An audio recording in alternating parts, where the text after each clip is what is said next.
আপনি দেখছেন news now, আমরা জানি কোনটা খবর। मुख्यमंत्री डॉक्टर मानिक शाह ने वंदे मातरम की रचना के 150वें वर्षगांठ के उपलक्ष्य में आयोजित राज्यव्यापी उद्घाटन समारोह में इस गीत को राष्ट्र निर्माण का एक पवित्र मंत्र बताया। मुख्यमंत्री ने आशा व्यक्त की कि वर्ष भर चलने वाला यह समारोह प्रधानमंत्री नरेंद्र मोदी के संदेश के अनुरूप पूरे देश में देशभक्ति और एकता का संदेश फैलाएगा। शुक्रवार को अगरतला स्थित सचिवालय में वंदे मातरम की रचना की 150वीं वर्षगांठ के उपलक्ष्य में आयोजित राज्यव्यापी उद्घाटन समारोह में बोलते हुए मुख्यमंत्री डॉक्टर मानिक शाह ने वंदे मातरम को राष्ट्र निर्माण का पवित्र मंत्र बताया। मुख्यमंत्री डॉक्टर मानिक शाह ने वंदे मातरम की विरासत के सम्मान में एक वर्ष चलने वाले कार्यक्रम का भी शुभारंभ किया। इस अवसर पर मुख्यमंत्री डॉक्टर मानिक शाह ने कहा, बंकिम चंद्र चटर्जी ने 1870 के दशक में वंदे मातरम की रचना की थी और यह 1882 में आनंद मठ उपन्यास में प्रकाशित किया गया था। इस गीत ने स्वदेशी और विभाजन विरोधी आंदोलन को एक शक्तिशाली प्रेरणा प्रदान की। हालांकि ब्रिटिश काल में इस पर प्रतिबंध लगा दिया गया था, फिर भी 1950 में इसे देश का राष्ट्रगान का दर्जा दिया गया। वंदे मातरम राष्ट्र निर्माण का एक पवित्र मंत्र है, मातृभूमि का एक पवित्र मंत्र। इसने जाति, धर्म, भाषा और सीमाओं के परे एक गहरा भावनात्मक और आध्यात्मिक बंधन स्थापित किया है। मुख्यमंत्री ने इस दिन यह भी उल्लेख किया, 1875 সালের 7 নভেম্বর অক্ষয় নবমীতে বঙ্কিমচন্দ্র চট্টোপাধ্যায় এই বন্দে মাতরম যে রচনা সেটা উনি করেন। 1896 সালে কলকাতার গুরুদেব রবীন্দ্রনাথ ঠাকুর ভারতের জাতীয় কংগ্রেসের যে কলকাতা অধিবেশন, সেই অধিবেশনে উনি এই রাষ্ট্রীয় গানটি গেয়ে শোনান। পরবর্তী সময়ে বন্দে মাতরমের যে প্রথম যে দুটি স্তবক জাতীয় কংগ্রেসের বৈঠকে নিয়মিত গাওয়া হতো, ধীরে ধীরে এই রাষ্ট্রীয় গানের জনপ্রিয়তা বাড়তে থাকে এবং স্বাধীনতা সংগ্রামের কাছে মুক্তির যে মন্ত্র হিসাবে পরিগণিত হয়। 1905 সালে বঙ্গভঙ্গের সময়কালে বন্দে মাতরম রাষ্ট্রীয় সঙ্গীত হিসাবে গাওয়া হয় এবং এই সময়ে রাষ্ট্রীয় গানটি বঙ্গভঙ্গের বিরুদ্ধে একটি গুরুত্বপূর্ণ।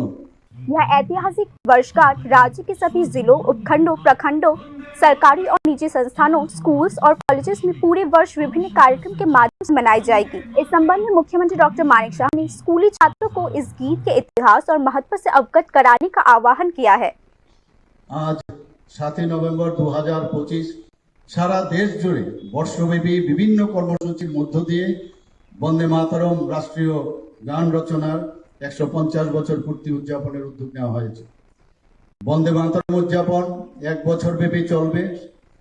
আজ থেকে অর্থাৎ 7 নভেম্বর 2025 থেকে 7 নভেম্বর 2026 পর্যন্ত 4টি পর্যায়ে বা পর্বে চলবে। এই উদযাপনকে স্মরণ করে তোলার জন্য পর্যায়ক্রমে সুনির্দিষ্ট বিভিন্ন পরিকল্পনা নেওয়া হয়েছে।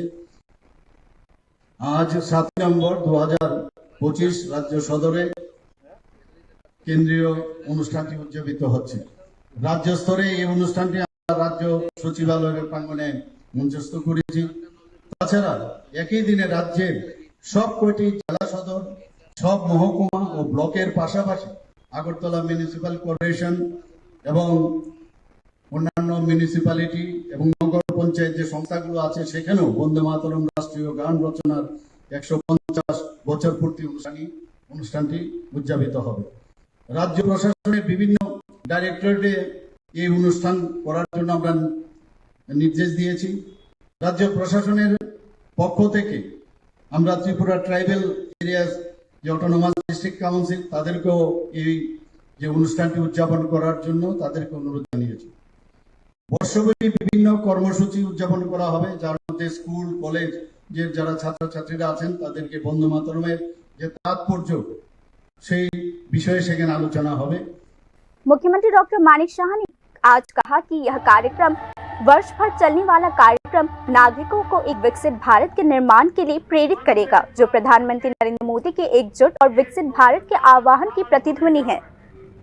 रविंद्रनाथ टैगोर ने पहली बार 1896 में कैलकाटा में कांग्रेस अधिवेशन में वंदे मातरम गाया था। वंदे मातरम पहली बार राजनीतिक नारे के रूप में 7 अगस्त 1905 को प्रयोग किया गया था। वंदे मातरम को 1950 में संविधान सभा द्वारा भारत के राष्ट्रगान के रूप में मान्यता दी गई थी।